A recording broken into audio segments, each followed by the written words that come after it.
right, welcome to the last video for logs, the entire logs chapter. We're going to be talking about just 3 different types of equations. We've seen lots of different types of things for logs. Remember, log at the end of the day goes hand in hand with exponents. So if you ever have an exponent equation, you're probably going to see a log. I'm just going to be honest with you. Let's start with this one where we don't have an exponent, we just have a log in general. Okay, we're going to rearrange this formula for x. This is not too bad a formula. It only has 2 variables, very similar to y is 2x plus 5, right? It's two variables. So we're just going to solve for x here. Looking over here, remember there's no such thing as a negative log. That's not a thing. It's not a separate entity. All this is a -1 times this whole thing over here. So I'm just going to make this negative n times log 4 of x. Sorry, log of 4x. Got to be careful. That's log of 4x, not log times 4x. But notice the negative part, pretty easy to deal with. Now, how do I undo the log? Okay, well, remember, this is a log base 10. This is a common log. It's very similar to when we write square roots and don't bother to write the 2 there. We don't bother to write the 10 down here. And so, if you want, go back and fill in that little 10 to remind you that that is now the base on the other side. And we have no more log.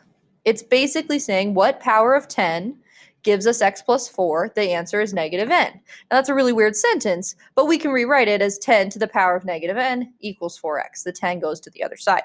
Not 10 times -n, not 10 minus n, 10 to the -n. Last thing we need to do is divide by 4 over here.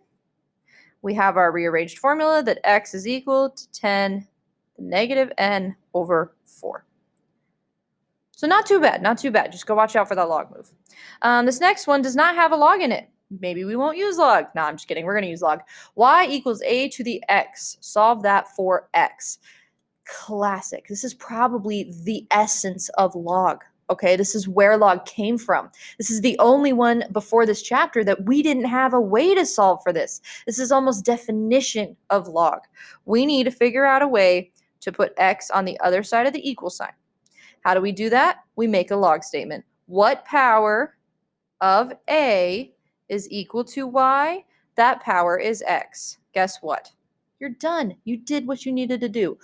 Remember, those basics still stand as a staple, even though we've done 800 other things since then. Okay, so watch out for that.